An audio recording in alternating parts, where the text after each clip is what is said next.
The landscape of late night to early morning television can be a grim, desolate place. I can't tell you how many times I've found myself awake at 4 AM watching an infomercial for something like boner vacuums or facial cleansers and asking myself, why am I watching this? Where did I go wrong in my life? I think television has become a lot more dull in recent years because everything is held under such tight reins by the sponsors. With everything being monitored like it is, people can't get away with things like they used to. Maybe that's a good thing. But if one has the spare time and is willing to wade through the crap, there is the occasional kernel of interest to be found. From my experiences, I usually come across these in the public access, international and religious channels. The show I'm going to talk about now is of the third variety. It was a humble little show by the name of Faith Buddies, a show featuring interactions between children and puppets, along with Bible stories and songs. Not terribly well made or ambitious, it was little more than second-rate Sesame Street, with Bible lessons thrown in. If you've ever seen things like Junior Christian Science Bible Lesson, or Wiser Family Puppets, it's that sort of show with a similar unnerving feel to it. Much like Sesame Street, except it leaves you feeling mildly uncomfortable. But that's not to say it didn't have its own unique quality to it. Boy, did it ever. It stuck to its basic idea, and unlike JCSBL, it didn't invoke the feeling of everything in the show being the product of one crazy person. There had to at least be 3 different crazy people involved in the production of Faith Buddies. It was certainly a low-budget venture, constrained in both the monetary and creative sense. The thing about the show that caught my attention was the characters, and the unique tone that Faith Buddies had. I've heard it said that the message itself is less important than the way in which it's conveyed. Faith Buddies seemed to have this as one of its core principles. As such, its content was largely the same as other shows of this kind, but it lacked the typical softening to make it more palatable for young audiences. Bible stories were told by means of narration, combined with a slideshow of coloured pencil images, which would sometimes display graphic imagery in accordance with the story, like Cain's murder of Abel. They didn't skimp on the blood like most do. People drowning in the story of Noah's Ark, the plagues of Egypt, especially this one, trials of Job, and numerous appearances of Satan, not actually graphic but notably darker and more serious than other depictions. They didn't censor the words either. If you kept a keen ear, you'd sometimes hear bastard or arse. Always in a biblical context, of course, but it catches your attention. Though I suppose in this current time, where 7-year-olds play games like Resident Evil, none of this is all that shocking. So, about the characters. First, there's the main character of sorts, Pinky. Oh god, Pinky. Where do I start? Imagine Kermit without his neck fro, with a big lumpy head and coloured pink. That's basically Pinky. Also notable is his eyes. His pupils were slightly too small and unfocused. Normally this wouldn't be important, except that they liked to end the show by zooming in on Pinky's face.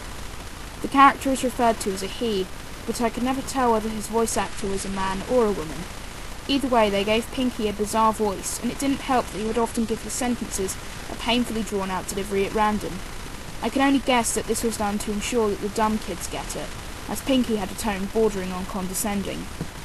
Pinky was like the alpha puppet, and the show gravitated around him. Whenever one of the kids or the other puppets had a question, they would always turn to Pinky for his insight.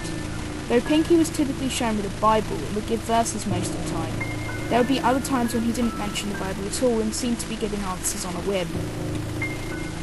The first thing that caught my attention about the show was that Pinky's character had a distinct lack of warmth or empathy, which only got worse as the show continued. Pinky would give answers, but they would be very blunt and strangely defensive. Questions about hardships were swiftly answered with things like, "Be careful with questions like that," or "Don't question God's ways." Pinky was very fond of the latter statement, and would use it as his way of telling people to shut up. The other 2 puppets were Bertie and Gerta. There were others that would show up when needed, but these were the main 3 that were present for every episode. Bertie was a blue hippo, and Gerta was a green fuzzy bird.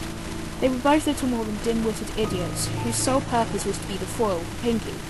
They would get curious about something, come to faulty conclusions, and then the kids would take them to Pinky to set their dumb asses straight.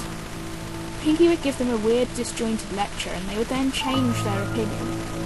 Pinky also didn't shy away from making cheap shots at them or the kids, but they didn't dare to challenge him except for one time when Goethe called him a smarty pants. This was met not with any verbal response, but merely a cold, hateful glare. I wouldn't think a scene between two puppets not speaking would make me feel uneasy, but it did. Faith buddies quickly became a guilty pleasure for me. As much as an a-hole as Pinky was, I couldn't help but be amused by the guts this little puppet had.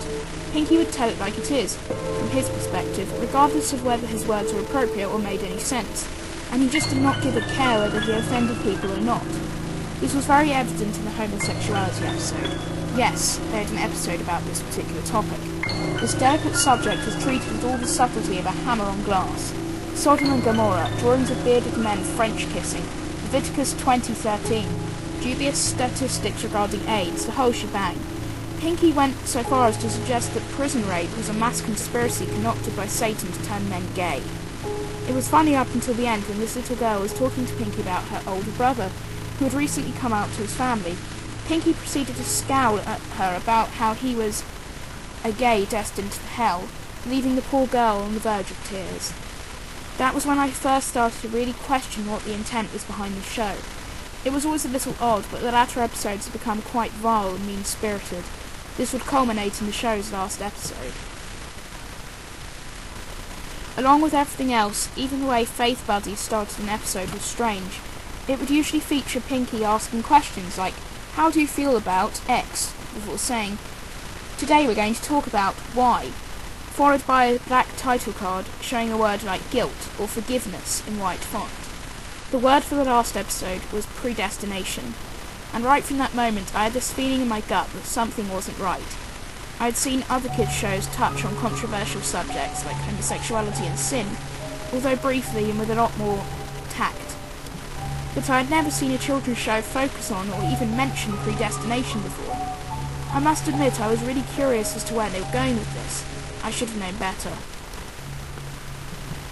The episode started as the same as any of the others.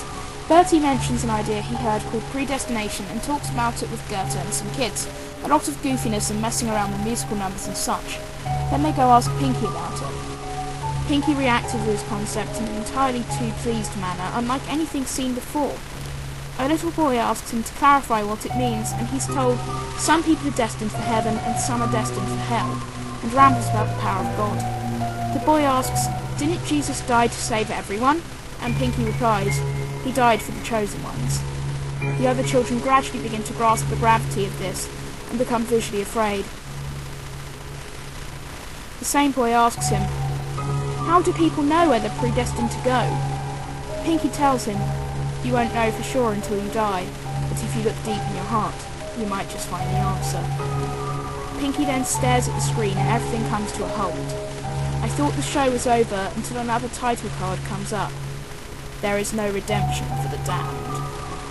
Another slideshow of illustrations appears, but there's no Bible story or moral this time, just a glimpse of what the viewer has in store for them if they're not chosen. A man and woman hugging each other before being burned. People with their feet chained to the ground before being eaten by devils, whose mouth spans their entire body, with their bodies being ripped from their feet. People being impaled on spiked pillars by flying devils. People in the lake of fire having their bodies burned and regenerated forever, and giant deformed creatures biting and gouging out each other's eyes. The accompanying music is spliced with sounds of screaming and painful cries, with intermittent quips from Pinky such as, "This is the wrath of the Lord," and "It makes me happy to see sinners get what they deserve." This horror is thankfully cut a few minutes in by yet another abrupt cut. This time the credits have stopped rolling, but the scene is zoomed out to show the whole set, including lights, cameras and microphones. The kids and puppets are nowhere to be seen.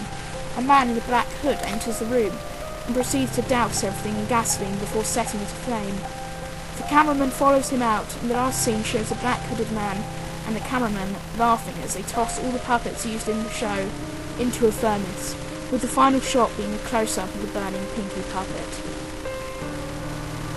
It hasn't been that long since I saw the last episode, but I've yet to find any answers as to what the intent of this show really was, or why it ended that way.